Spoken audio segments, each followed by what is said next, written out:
And welcome. It's Michigan's AutoTalk Podcast, and this is episode number 99. Every episode of Michigan's AutoTalk Podcast is all about celebrating the automobile, everything automotive, and also about helping and supporting you, car and truck owners across our great state of Michigan, birthplace of everything automotive. As a reminder, we're everywhere you hear your favorite podcast. Our flagship is the iHeartRadio app. And you can also catch us on Apple Podcasts, Spotify, Google Podcast, and just about any other place, including your favorite smart speaker. I am producer Phil Tower. Host Al Schwinkendorf is here, along with John Puhek from Cascade, from Berg's Automotive in beautiful Cascade, Michigan. And I got to give credit to Al Schwinkendorf for bringing our guest on this program. This is a guest we were originally going to try to squeeze in at the auto show, Al, and we knew we needed a lot of time for this guy. And I'm doing a little Google search. Karl Bloss, Dr. Karl Bloss is everywhere on the internet. He's got quite a presence. He's on multiple podcasts, and he has a BS, an MS, and a PhD in chemical engineering. So he is truly Dr. Chemical. And let's face it, everything that happens inside a battery is all about great chemical reactions. So with no further ado, Al, I'll let you take it from here. First off, Karl, I'd like you to introduce yourself, and we got to say we really hope that you can come back again because I know we can't cover in 15, 20 minutes everything that is to cover here. But first and foremost, what I'd like you to go over is talking to people at the car show. People, I don't know, Edmunds or somebody put out a thing that said something like 60% of Americans looking to buy a new car are considering an EV, but we don't know what we don't know. It's not you buy the car, you go to the gas station when it needs fuel. You're fueling it yourself at home, and we'd like to tap into your expertise and learn what that's all about. Yeah, absolutely. And thank you for having me. I mean, the quick background, how I got into EVs. So I did work in the chemical industry, and I worked for a German multinational. I had the opportunity to go on an expat assignment, and gas in Germany was the equivalent of $7 and $8 a gallon. So when I came back from that, I said, okay, I want to look for something more efficient.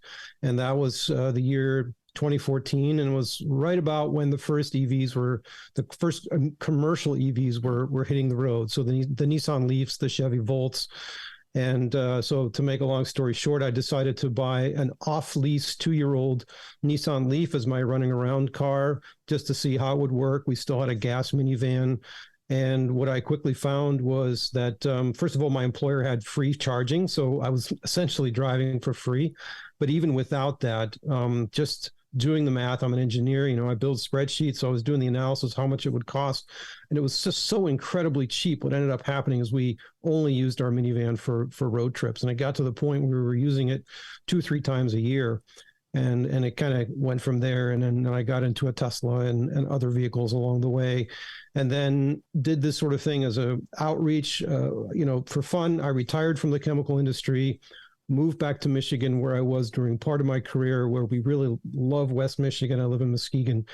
And so being on social media, started a new Facebook group, and then at some point crossed paths with Bethany Tabor, who was the EV group, one of the EV group members at Consumers Energy. Said, we really need somebody who's had experience in this. We want to get into this a big way, but we want to do the right thing. So they asked me to join them, and the rest is kind of history for the last 2.5 years. Have you purchased a new EV, or have you always purchased used? Nope. I've purchased, my first one was used, and since then I've always purchased new, simply because the technology was changing so fast. Yeah. Once we had driven the old Leaf quickly, we quickly figured out that this is what we wanted to do. And, I think that's a whole episode, like we talked about a little earlier, about, what do you need to know when you're buying, even if it's a hybrid, a used EV.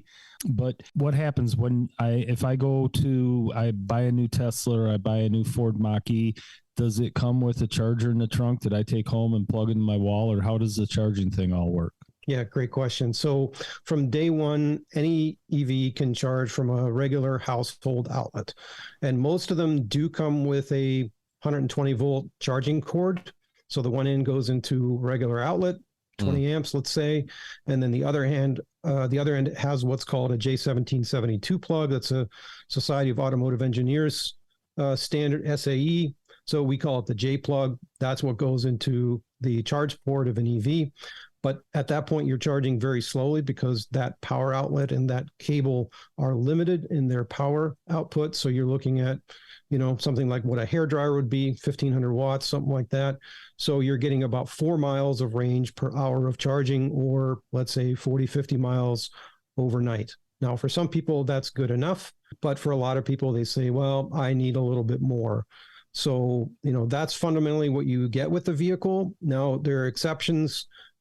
Tesla used to provide a high power mobile charger that had both a 120 volt inlet and what's called a NEMO 1450, which it's like an electric range plug, or if you're an RV person, it's the same thing as the RV plug in an RV park. So the high power. So at that point, you're getting 25 miles of range per hour of charging, or easily charge, just about the biggest EV battery there is overnight from home. And that's what makes it super convenient. And I got to believe, knowing Ohm's law, that you're actually, even though there might be some expense in having an electrician come out and wire up your garage or driveway or whatever so you can put in the bigger charger, it probably in the long run is going to cost you less to charge off the high volt than it is the 120, isn't it? Yeah, it's very similar, but one of the main reasons it actually becomes cheaper is because now you can fully charge during those cheaper off-peak periods, right? So if you have a level 1 cord, that slower one, you're going to want to plug it in as soon as you get home because you're going to need every minute of that charge. Right. Whereas with a level 2, at this point, you're like, well, let me just go when it's cheaper. Let me program this thing. And all EVs have some kind of a scheduler on it that say, okay, plug it in whenever you get home, but I'm not going to start charging until 11 p.m. when the rates are cheaper. And now, it's depending on how many miles you need to replenish, it'll finish up at 2 a.m. So now you're getting the absolute best rates possible. Yeah. I've also heard that it's a fallacy that all the government breaks, I don't know what you want to call them, but it used to be buy an EV and get a $7,500 tax credit or something like that. Yeah. Some of those have come back. Yeah. So the original law, the way it was written, was every manufacturer that offered EVs would qualify the buyer of the new vehicle for $7,500 up to the point where that manufacturer sold 200,000 units. So Chevy and Tesla quickly hit their 200,000 unit mark. So Teslas no longer were eligible for that tax credit just because they sold too many cars. And it was the same thing with Chevy because of the Chevy Volt qualified for that. And there were a ton of those Volts sold. So then every other manufacturer that hadn't brought out a lot of EVs in the US, they were still eligible for that. And so it was based on number of units. So with that tax credit, did you, like, if you were the first one in, you got it, and then down the road, if you bought it later, you weren't able to receive that? Or only the first buyer. Okay. Oh no, what I think he's saying is if there's, are you talking about brand new, John, or are you talking about we've got 200,000 of these cars we're selling, and some of the people got the credit and some of them didn't? Exactly, brand new. Yeah. Right. So so the way it worked is once unit number 200,001 was sold, in that calendar quarter, the full tax credit was still available. So let's say the last vehicle that's eligible for that is sold on January 1st. If you buy a vehicle from that manufacturer on March 31st, you are still eligible for the full $7,500 tax credit. Okay. And then the way it works is you buy the vehicle, and then when you do your taxes the following year, you have to have enough tax liability, right? So if you don't pay any taxes, you don't get any back. But if you're paying federal taxes, income taxes, then over that $7,500 limit, then that will be deducted from your tax liability. Gotcha. It's not a tax deduction. It's a full tax credit. So for example, I bought a 2022 Kia Niro so I bought it before the Inflation Reduction Act, which by the way changed everything. So we need to talk about that in a minute. Okay. I bought it before that. So when I did my taxes, my 22 taxes recently, I now got the credit for it, and I got that much more of a refund. as a result. Gotcha. So there's a kind of a delayed gratification. How much of a credit was that? $7,500. Okay. So it's the same. Okay. It's the same. Okay. Yeah. It's the same thing. Board. Right. Okay. And so now, as soon as the Inflation Reduction Act got signed into law, which was August of 22, then the picture immediately changed. So unfortunately for the manufacturers that still hadn't sold 200,000 units, their tax credit eligibility went away. So if on August, I believe it was 17th, but don't quote me on it, but let's say on August 18th, the day after you now went out and bought a Kia full electric, you were no longer eligible for that tax credit. And now the IRA, the way it's written, has to do with also where the vehicle is manufactured, where some of the components are manufactured, and it also changes over time because they want to give manufacturers time to catch up. That's awesome. What that did is over time, and it's trying to bring some of this manufacturing back into our shores, which I personally think is a good thing. Yeah. Sometimes these things are executed a little poorly and it's confusing, but I think they want to do the right thing. And actually, it's already happened. A lot of these manufacturers are now bringing manufacturing of those vehicles back here into the U.S. Right. So there's that. But right off the bat, what happened is Chevy, for example, who was no longer eligible because of the number of units they had sold, was now eligible again, which was huge because the Bolt EV is already one of the cheapest long-range EVs out there. And boom, you got another $7,500. So a car that maybe was, let's say it was $27,500. Now you could get it for $20,000 effectively. Again, has to do with how much tax credit you get. And it's working because we're seeing more and more of them out there. And unfortunately, yesterday it was just announced that GM is stopping the manufacturing by the end of this year. I have some mixed feelings about that. I understand that they want to go to the next generation of EVs. I think the Equinox is one that they're saying is going to be a good price point, $30,000. It's also going to have much faster charging. So I'm happy that the technology is moving on. But for those people that were looking for a bargain EV, to me, the Bolt EV was a great vehicle from that perspective. It's not one that I would personally want to drive to California for different reasons, but for a regional vehicle and for getting around inexpensively, that one was hard to beat. I think it's GM is really, really rolling the dice because the Equinox, anyone who has a current Equinox has certain opinions about it, and to have them buy another one, have it be a little bit higher. The Equinox, those things are not. They're really good for our business. Just exactly. We'll just leave it at that. But so bottom line is they have to do a lot of work on the EV to make that better. Exactly. No, not on the EV, just on the Equinox and the internal combustion engine EV. So I've got two questions, and I know John's got some. First off, do you know the numbers about the tax credit on the Class 8 Tesla semi truck? Oh gosh, no, I'm out of my wheelhouse there. That's fine. I've just heard some things that are absolutely insane. These things the price must be astronomical because California just had a law where there's no non-emission diesel semi trucks allowed in the state anymore. And they went out and they talked to Elon, and anybody who buys one of his Class 8 full electrics gets this. It's like $120,000 credit for purchasing one in California, which I thought was crazy. Do you follow Rivian? Yes, a little bit. I've just started seeing their electric vehicles out and about in our neighborhoods for Amazon. Mm-hmm. Yeah, I know that Amazon and Rivian kind of designed that thing. Yes. And Rivian built it for them. I also heard that Rivian kind of, because they're so far behind, Amazon just kind of cut off their order. They're supposed to get like 100,000 of them, and they've got delivered something like 20 so far. They're moving on. And I also learned that Amazon was the largest single stockholder in Rivian.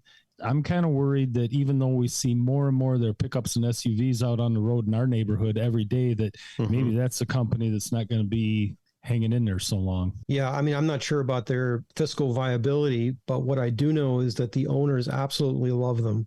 So I've seen now the R1Ts, the trucks, And what I saw recently, I organized a Drive Electric Earth Day show in Grand Rapids recently, and we had an R1S there, and I got to see it in the flesh, and it was like the star of the show. So I have an uncle who's on the list to get one. So everybody's dying to get their hands on one. So I think it's just a matter of how quickly can they get them out the door, and then hopefully collect enough money so they can keep the company going. Al, you had another question, and I want to jump in with a question too, but go ahead with your second question for Karl. I have one about consumers' energy and rebates. No, you go right ahead, because there's a bunch of stuff he can tell us about them and what consumers can and will do for an EV owner. It's awesome.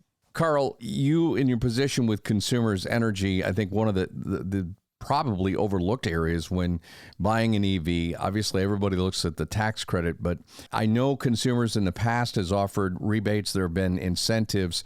What is Consumers Energy doing right now that you're aware of or has done in the past, maybe thinking about reinitiating in the future to spur on more EV purchases? So our program is called Power My Drive, and there's a residential component and a commercial component. So residential meaning for homeowners. If you own or lease an EV and you want to put in charging at your house, then what we can do is give you $500 credit towards the purchase of what we call an EVSE, or a lot of people call the charger.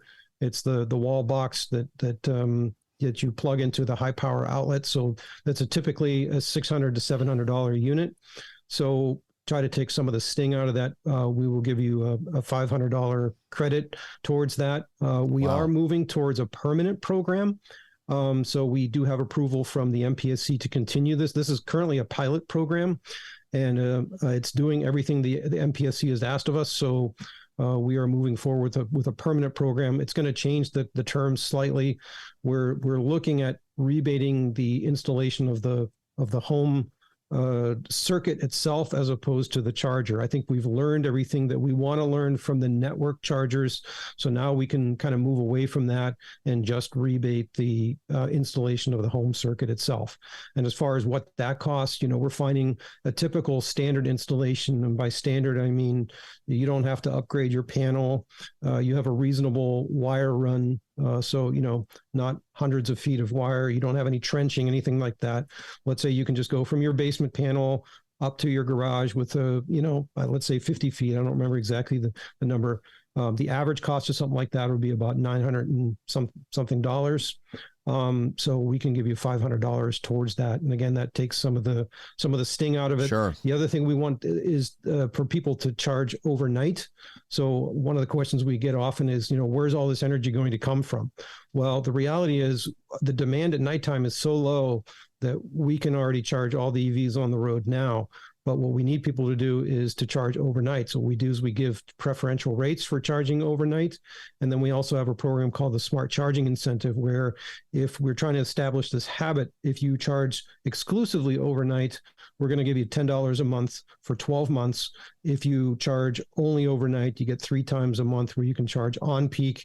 And then that starts to establish that habit. And what we're finding is that there's over 90% compliance in that. And then we don't have any issues with grid reliability or anything like that. We're going to put the link for Power My Drive. It's POWERMI, obviously for the state of Michigan. We'll put that up on our podcast page and the episode page for this, so our listeners will be able to see that. It's very helpful. It's interesting to note, Department of Energy stats from 2021, the most recent numbers available, show that Michigan had 17,500 EVs on the road out of about 8.7 million registered vehicles here in the state. That's about 0.2% of all vehicles. It seems like driving around, anecdotally, there are more than that. But that was as of 2021. And the goal is obviously to be a lot higher than that by 2030. At one point, there was a hope that would be closer to 15 or 20,000. Don't know what it's going to take to get there, but certainly those great incentives, like you just mentioned, from Consumers Energy, more aggressive tax rebates. I don't know about you guys, but just hearing Karl and the two of you talk about tax incentives, it's mind-numbing, and the average consumer just says, to heck with it, I'll just go buy a regular combustion engine vehicle. I think it's got to be made a lot simpler, in my opinion. It's going to change. It's there's more and more. Yeah, and when you got neighbors that have them, and it changes. Yeah, and you figure it out. So the other thing that's happening through the IRA is that instead of giving a federal tax credit after the fact, this program is going to migrate so that it's cash on the hood. So the dealers are going to get these tax credits. So at that point, you're not waiting a full year to take advantage of that. The other thing that's happening is the IRA has a provision for used EVs. So if you buy a used EV from a dealer, a licensed dealer, and it's under $25,000, you get a $2,500 tax credit. That's already there now. So there are lots of cool little things happening.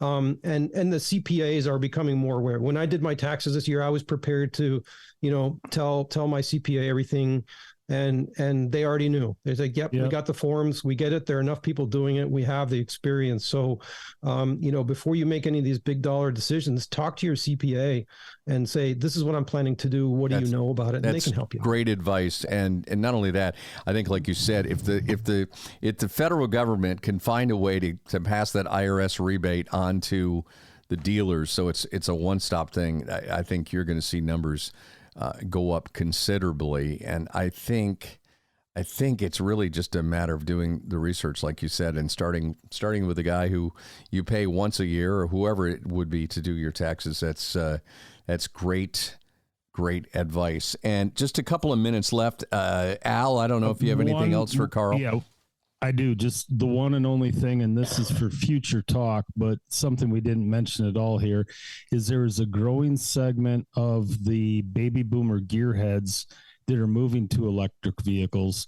YouTube's full of Teslas on the drag strip. I'll tell you from personal experience, in February, I was driving down 131, somewhere between, let's say, M6 and 96, a nice flat straight area, and I'm following this Lucid Air, which I followed very close. It was dark out, but they are so freaking cool. And up comes a Hellcat. I see him in my rearview mirror. He's at least doing 100, and he passes that Lucid, and he taps on the brakes, and he slows down and gets next to him, makes the signs or whatever, and the Hellcat takes off. The Lucid gave him a couple car lengths, and then he stood on it, and he kicked his butt to the point where the Hellcat just backed down to 70 miles an hour. There's performance. There's so much with EVs that people don't get or understand, and they're new and they're different and all that. But so I remember cool. A quote from I think it was Motor Trend magazine, and they said, we can tell people until we're blue in the face about torque at 0 RPM and all that stuff, and people don't get it. You give them a ride in a Tesla Plaid, and you floor it, and they go full Tourette's on you. So they have no idea. Yeah. I mean, I used to have the Tesla I used to have was a P85D. It was the Plaid of the day in 2015. I have heard so many holy bleeps, and it's you have to experience it. I mean, sure, read about it all you want. Look at the YouTube videos. Find a friend with a performance Tesla or a regular Tesla, for that matter, and check it out. And actually, that's just a party trick. They're super smooth. They're fun. They're fun to ride in. But it's a game changer. What we say in the education outreach area, you have to get butts and seats. You should experience it. You should have seen Johnny's face when he came back. We had put like winter tires and wheels on a customer of ours, Mach-E, and this guy drives like a bunch of old British cars, Triumphs and Jags and stuff like that. I used to have Porsches. I had a 944 Turbo. It was a lot of fun. I love the way it sounds. But holy cow, you get somebody and you feel that torque, and tell me it's got no soul, and I call BS. Oh yeah, well Johnny had to go for a ride to make sure that those wheels didn't vibrate at high speed, and he came back, he was grinning for 2 days. Yeah, I can remember the old was it the saying, life begins at 3,000 RPM, when you have the old Porsches, and man, that Mach-E Ford, life began at as soon as you put the pedal down. It was something else, and it's like, okay, well, I got nothing. It's like, thank you, Karl, so much. Absolutely. We're running out of time here, and we definitely need to have you back on. Karl, real quickly, any recommendations for online resources through Consumers Energy? We'll put up the Power My Drive link up. Yeah, Power My Drive is the rebates. The main page, consumersenergy.com/EV. Simple as that. We'll put that one up as well, too. Thank you so much, and we will talk to you again soon.